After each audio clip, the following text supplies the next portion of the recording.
Olá! Você já percebeu como a Bíblia tem sido tremendamente questionada?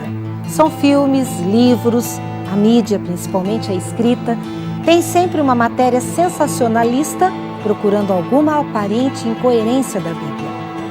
Quem está certo? A Bíblia ou os inimigos da Bíblia? Será que a Bíblia não é apenas um livro de contos e lendas? A história do dilúvio é mitologia ou verdade? Existem evidências arqueológicas que comprovem esta história? Por que Deus precisaria escrever um livro para se comunicar comigo? Qual a certeza de que a Bíblia é de fato a palavra de Deus? Se estas perguntas passam pela sua cabeça, você não pode perder o Está Escrito de hoje. Fernando Iglesias responde a pergunta: tem Deus um livro?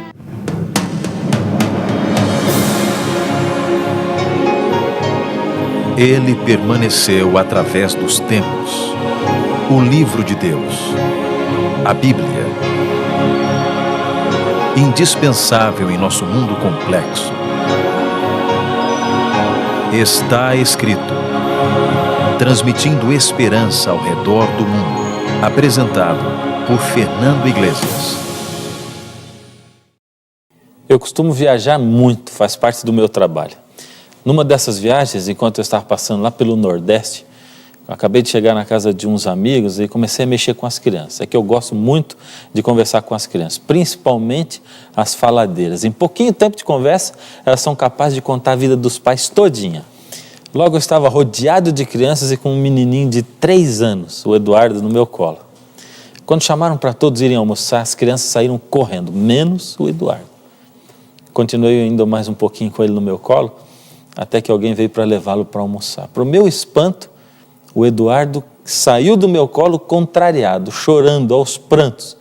E eu não tive outra saída a não ser segurar o Eduardo de novo e me oferecer para dar comida para ele. Enquanto eles terminavam de preparar ali o pratinho do Eduardo, meu amigo chegou pertinho de mim e falou bem no meu ouvido para o bebê não ouvir. É que o pai do Eduardo morreu faz 2 meses. Ele não estava brigando pelo meu colo.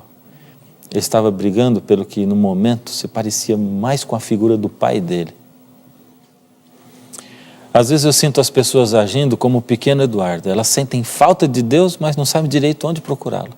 Vão para todos os lados, ouvem qualquer teoria, vão para autoajuda, para doutrinas orientais, ficam perdidas aí, tentando encontrar Deus no colo mais próximo.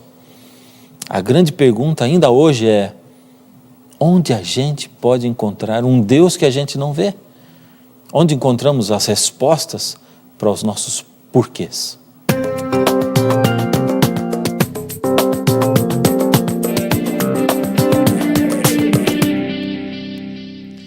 Outro dia eu li um artigo de uma revista criticando e questionando a Bíblia. Aliás, eles são cada vez mais frequentes.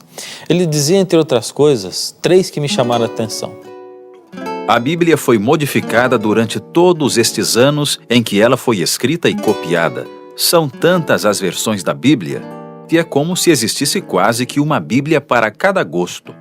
A Bíblia é passível de erros, porque durante muitos anos foi copiada à mão. Afinal de contas, o que é a Bíblia? E por que tantos se preocupam em segui-la e defendê-la? E por que tantos outros se preocupam tanto em destruí-la? Se ela é apenas mais um livro como tantos outros, por que se preocupar tanto com ela? Você também é daqueles que até acredita que a Bíblia tem bons ensinamentos, mas acha que ela está misturada com lenda? É daqueles que não conseguem acreditar em Adão e Eva, na história do dilúvio, onde Noé entra num barco com um monte de animais? O problema é que o Deus que escreveu a Bíblia sabia que ela seria questionada. Por isso ele afirmou: toda a Escritura é inspirada por Deus, segundo Timóteo 3,16. Mas como engolir a história de um dilúvio, por exemplo? Bem, que tal parar só um pouco para estudar ciência e história comparadas com a Bíblia?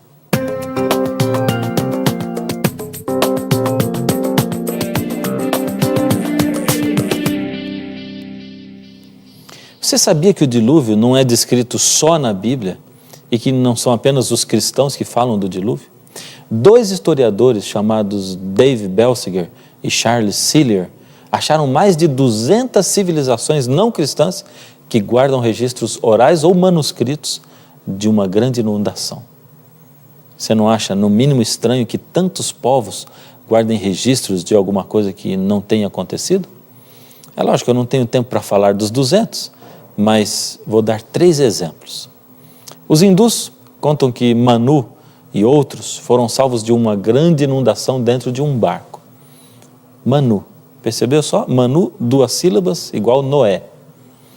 Segundo, entre os chineses existe a história de Fa He, também 2 sílabas, com sua esposa, seus 3 filhos e 3 filhas, que foram os únicos sobreviventes de uma inundação. Percebeu? 8 pessoas, como no dilúvio. E finalmente o último exemplo, os havaianos. Eles contam a história de uma inundação muito grande, onde se salva um homem chamado Nuhu. Muito parecido com Noé, hein? Então alguém poderia dizer, mas é só isso? Ainda sobram muitas dúvidas como, será que a arca não era grande demais para navegar?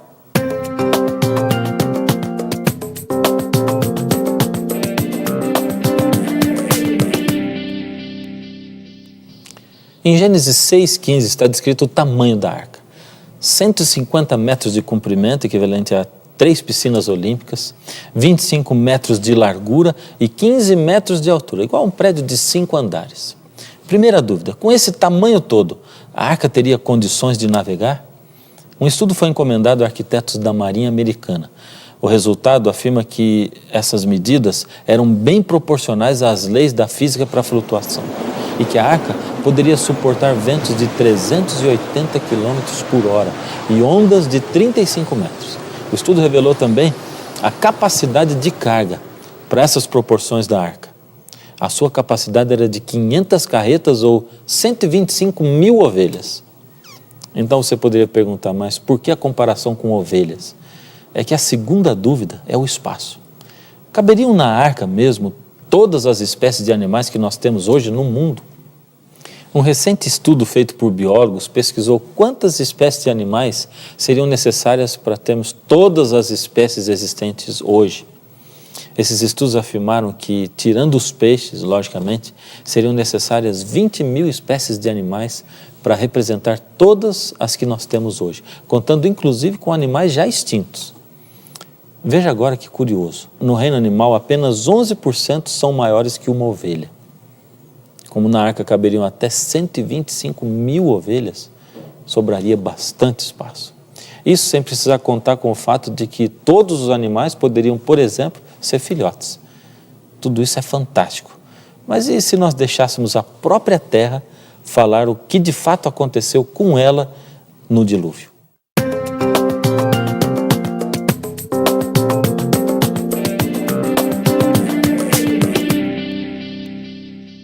A ciência que estuda as diversas camadas da Terra é a geologia. Assim, a geologia é capaz de nos dar evidências a favor do evolucionismo ou do criacionismo. Nós vamos usar a figura de um bolo com várias camadas para ver como o evolucionismo e o criacionismo explicam, dão as suas versões da questão do dilúvio. O evolucionismo afirma que cada camada foi formada com diferença de milhões de anos de uma para outra. Assim, segundo os evolucionistas, primeiro se formou uma camada, depois de milhões de anos formou-se outra e assim por diante. Como o evolucionismo afirma que as camadas foram se formando ao longo de milhões de anos, a confeiteira evolucionista é muito lenta. Só consegue fazer um bolo por dia. Fez o primeiro bolo, deixou em cima da mesa e alguns meninos chegaram, viram o bolo e não resistiram. Comeram pedaços do bolo. Os meninos representam a ação do tempo, do clima e da erosão no decorrer de milhões e milhões de anos que os evolucionistas afirmam terem se passado. Quando a confeiteira evolucionista percebeu, estava tudo torto e comido. Que trabalhão arrumar tudo com a cobertura, mas mesmo assim ficou um belo bolo. Bem diferente da confeiteira evolucionista, a confeiteira criacionista é muito rápida, pois a teoria criacionista afirma que as camadas todas se formaram ao longo de 150 dias, que foi o tempo que durou para as águas baixarem, e não milhões de anos. Enquanto assavam o bolo, o próximo já estava batendo, e assim sucessivamente. e sem dar espaço para os meninos comerem, ou seja, o criacionismo diz que não houve tempo para a ação da erosão e do tempo, em questão de horas já estavam todos os bolos prontos. Então, no mesmo dia, acabou de cobrir o seu bolo. Agora vamos pegar os bolos e compará-los.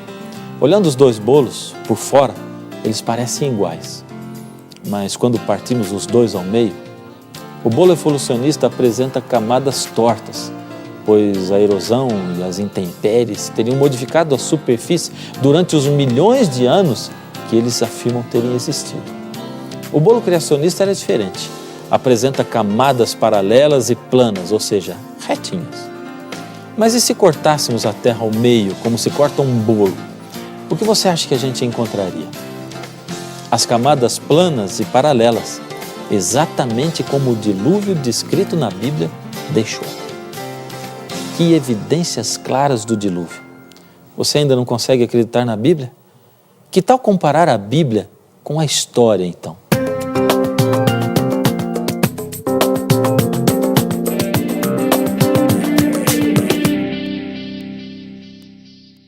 A Bíblia começou a ser escrita 1500 anos antes de Cristo. Por isso descreve lugares, reis e reinos desde a época de Adão. É o livro de história mais antigo que existe, pois muitos lugares e reis que ela cita não estão registrados em nenhum outro lugar da história. Por causa disso mesmo, a Bíblia foi e ainda é criticada. Vamos ver algumas das críticas que a Bíblia tem sofrido ao longo dos tempos. A Bíblia fala, por exemplo, da cidade de Nínive, para onde o profeta Jonas foi enviado para pregar. Até 120 anos atrás, os críticos da Bíblia diziam que Nínive nunca existiu, porque não havia registros históricos que falassem dessa cidade.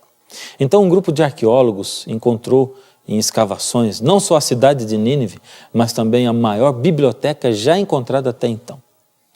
No segundo exemplo, em Daniel 5, encontramos registrado que o rei de Babilônia em 539 a.C. era Belsazar, mas não havia registro da existência desse homem. Os críticos enchiam a boca para dizer a Bíblia é mentirosa. Então, em 1861, o arqueólogo W.H.F. Talbot publicou a tradução de uma oração, escrita em tabletes cuneiformes, oferecida pelo rei Nabonidos, na qual ele pede aos deuses que abençoem seu filho Belsazar. Então os críticos tiveram que aceitar que Belsazar existiu. No terceiro exemplo, a gente primeiro vê que os críticos muitas vezes não pensam racionalmente. O objetivo deles é não acreditar na Bíblia. Por isso eles continuaram dizendo, tudo bem, Belsazar existiu, mas nunca foi rei de Babilônia. Então foi só eles esperarem um pouco mais e em 1924, um outro arqueólogo chamado Sidney Smith traduziu e publicou o poema de Nabonidos. Esse documento histórico oficial declarava que Nabonidos deixou Babilônia e dirigiu-se a Tema e deixou no trono Belsazar, o seu filho. Mais uma vez os críticos passaram vergonha. Em quarto lugar, os críticos afirmavam também que nunca existiu a cidade de Ur dos Caldeus, citada na Bíblia como a cidade de Abraão. Afirmavam também não haver registros históricos de que os judeus tivessem sido prisioneiros em Babilônia e de que o êxodo do Egito não existiu. A Bíblia diz que foi Moisés quem escreveu os 5 primeiros livros da Bíblia e ele viveu por volta de 1500 a.C. Então os críticos riam da Bíblia, porque até pouco tempo atrás acreditava-se que o alfabeto só havia sido inventado por volta do século 12 ou 11 a.C. Há pouco tempo atrás, em escavações arqueológicas, encontraram a cidade de Ur. Ficou comprovado que ela era uma metrópole altamente civilizada e que em suas escolas os meninos aprendiam leitura, escrita, aritmética e geografia. O arqueólogo W.F. Albright datou esta escrita do início do século XV a.C., época de Moisés. Descobriu-se, então, que na época de Moisés já existia a escrita fonética, que ele usou para escrever a Bíblia. E o mais interessante é que essa escrita foi encontrada exatamente no lugar em que Moisés recebeu a ordem de Deus para escrever os seus livros, como está lá em Êxodo 17:14. O grande problema da maioria das pessoas que dizem não acreditar na Bíblia é que elas não conhecem a Bíblia. Como alguém pode acreditar em alguma coisa que não conhece? E aí? E você? Ainda duvida da Bíblia? Mas ainda não acabou. E se eu dissesse para você que a Bíblia falou de descobertas científicas bem antes de elas serem constatadas?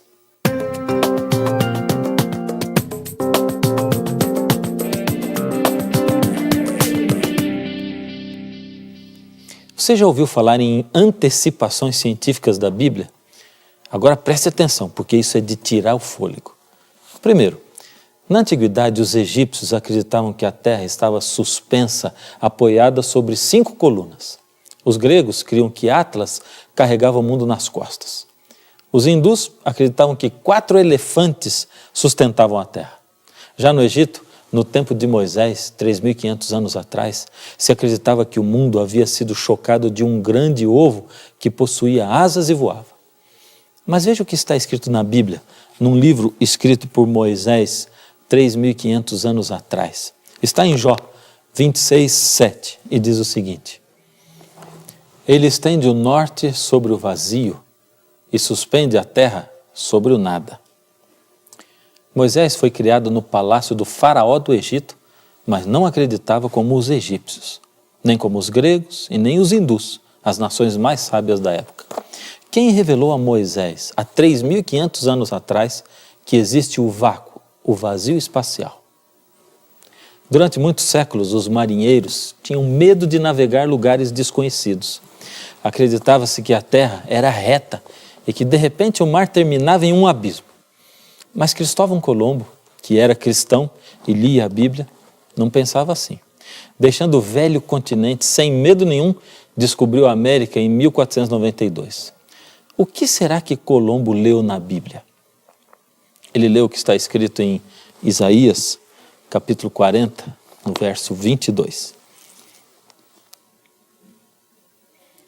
Ele, Deus, é o que está assentado sobre o globo da terra.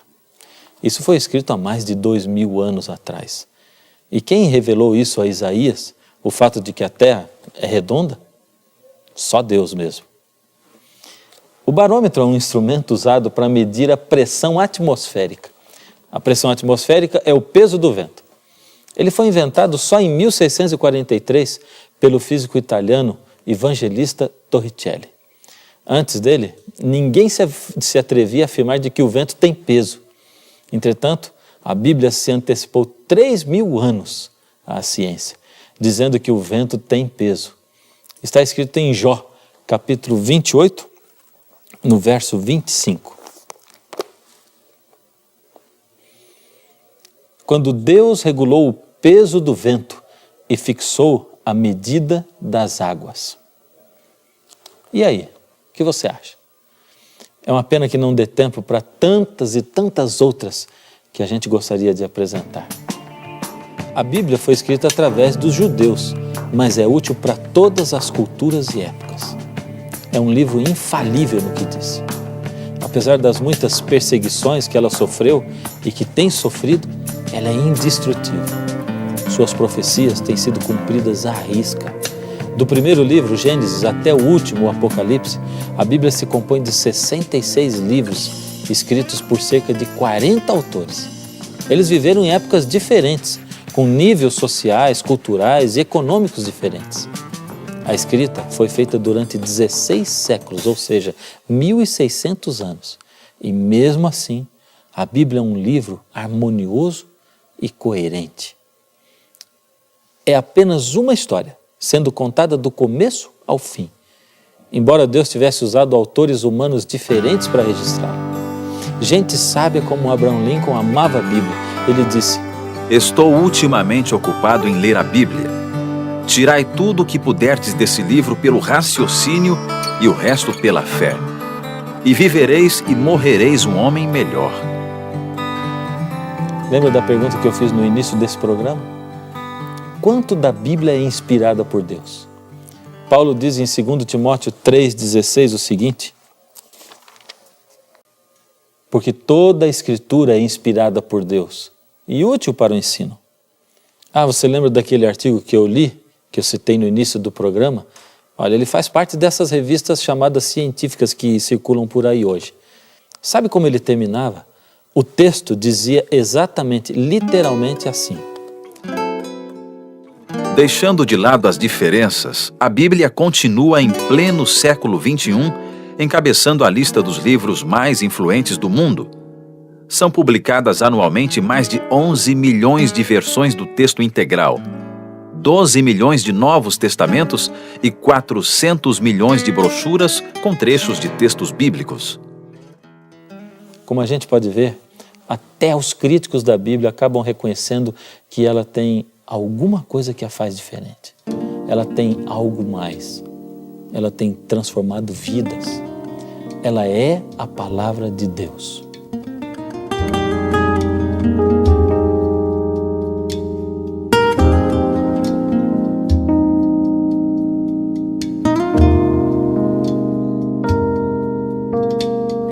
Grande e lindo é o amor de Deus, que um livro muito precioso nos deixou. Seus ensinos servem para nos lembrar que um dia lá no céu vamos morar. A Bíblia é nossa inspiração, palavra doce ao coração. É luz eterna de valor, é fonte de esperança e de amor.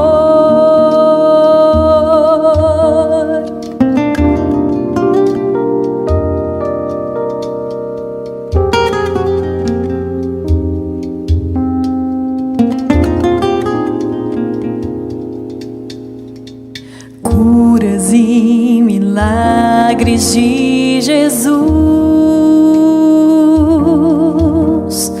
a Bíblia tantas vezes nos mostrou. Sempre nós devemos este livro amar, pois muitas vidas pode transformar. A Bíblia é nossa inspiração, palavra doce ao coração. É luz eterna de valor, é fonte de esperança e de amor. A Bíblia é nossa inspiração, palavra doce ao coração. É luz eterna de valor, é fonte de esperança e de amor. É fonte de esperança e de amor.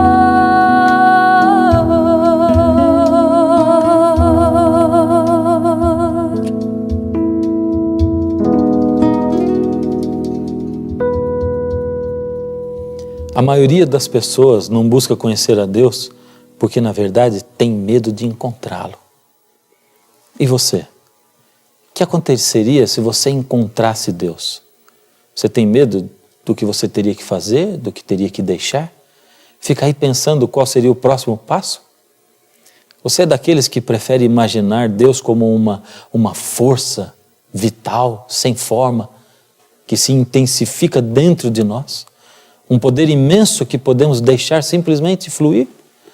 Prefere acreditar nessa mentira do que descobrir que Deus é um Deus vivo, pessoal? Eu quero fazer para você um desafio hoje. Por que você, ao invés de ouvir de Deus, você não se aventura a descobrir quem é Deus, direto da fonte mais confiável e contemporânea de informações a respeito de Deus, que é a Bíblia, a palavra de Deus. Vai ser uma aventura incrível, inacreditável. A mais incrível e duradoura de toda a sua vida. Será uma aventura eterna. Você não quer orar comigo nesse instante? Pedindo a Deus forças, inspiração, para que você, estudando a Bíblia, a sua palavra, possa entendê-la e aplicá-la na sua vida, de tal maneira que você seja realmente feliz, completo, inteiro? Então abaixe a sua cabeça. Deus amado, ao vermos que a sua palavra está aqui na Bíblia, ao ver como ela foi perseguida, como tem sido perseguida, nós queremos, Senhor, acreditar nela, tirar dela a fonte de sabedoria, como quem busca o manual do construtor. Se o Senhor foi aquele quem nos fabricou e deixou esse manual, ajuda-nos, Senhor, a termos certeza de que ela foi feita para nós e ajuda-nos a encontrarmos nela as respostas para todas as nossas ansiedades e realizações. Fica com seu filho, com a sua filha, aí onde eles estão, em nome de Jesus. Amém. Você gostou do programa de hoje? Enquanto muitos tentam passar a ideia de que a Bíblia é coisa de gente ignorante, a realidade mostra que os verdadeiros pais da ciência acreditavam em Deus e na sua palavra. Realmente, ciência e Bíblia têm tudo a ver uma com a outra, estão relacionadas, porque elas têm um mesmo autor que é Deus. Aliás, por falar em conhecimento, nós preparamos um presente especial para você. Eu estou falando da revista Princípios, onde de forma simples e prática você pode se aprofundar no tema de hoje e em outros temas também. São 23 lições ilustradas e com um guia de estudo. É só você fazer contato conosco. A revista Princípios é inteiramente grátis. O Está Escrito é isso. Um programa inteligente que fala de Deus para gente inteligente. E tem muito mais. Por isso que nós vamos ficar esperando por você. Nós queremos um encontro. Temos um encontro marcado aqui, sempre. E até lá não se esqueça. Está escrito, nem só de pão viverá o homem, mas de toda palavra que sai da boca de Deus. Palavra do seu coração é luz eterna de valor, é fonte de esperança e de amor.